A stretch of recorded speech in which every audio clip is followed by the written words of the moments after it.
এর কি কোনো মানে আলাদা স্টেজেস আছে, মানে সেই স্টেজের আলাদা আলাদা সিমটম নাকি মানে সেই ব্যাপারে স্টেজ অনুযায়ী আমাদের ক্লিনিক্যাল ক্লাসিফিকেশন ছাড়াও যদি পেশেন্টদেরকে বোঝাতে সহজভাবে আমি বলি তাহলে 4টে রকমভাবে ভাগ করা যায়। ইনিশিয়ালি সিমটম বা স্টেজ 1-এ আমরা পায়ে ব্যথা বা কিছু ক্ষেত্রে শিরা ফোলা ভাবটা দেখতে পাই। স্টেজ 2-এর ক্ষেত্রে দেখা যায় ব্যথাটা একটুখানি দাঁড়িয়ে থাকলেই হচ্ছে, মানে ব্যথার পরিমাণটা অনেকটা বেড়ে যায়। স্টেজ 3-তে গিয়ে স্কিনে সিমটম আসতে শুরু করে, মানে পায়ের চামড়ায় কালো ছোপ ছোপ দাগ বা কোনো লাইনের মতো দাগ, যেগুলোকে স্পাইডার ভেন্স বা টেলেনজেকটেসিয়া বলে।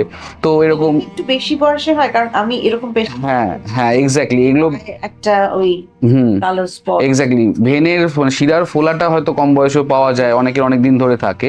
স্পটটা যত দিন যায় মানে প্রলং স্ট্যান্ডিং হয় তত বেশি গ্র্যাজুয়ালি বাড়ে, অ্যান্ড এইগুলোই প্রোগ্রেস করে বড় কালো মানে কালচে ভাব তৈরি করে, সেগুলো প্যাচের মতো।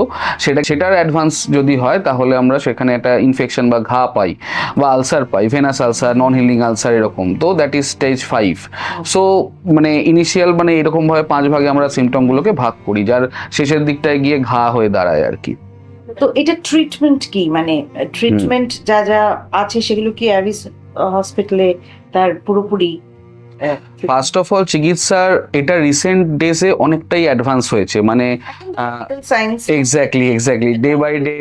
হ্যাঁ, তো ইনিশিয়ালি এটা মানে ফার্স্ট অফ অল আমি বলে রাখি এটাকে মেডিসিনের রোল ইজ ভেরি লেস, মানে এখানে কোনো এমন ওষুধ হয় না যেটা খেলে এই ডিজিজটা রিভার্স মোডে চলে যায়, রক্ত জমে থাকা বন্ধ হওয়া বা কমপ্লিকেশনগুলো রিমুভ হয়।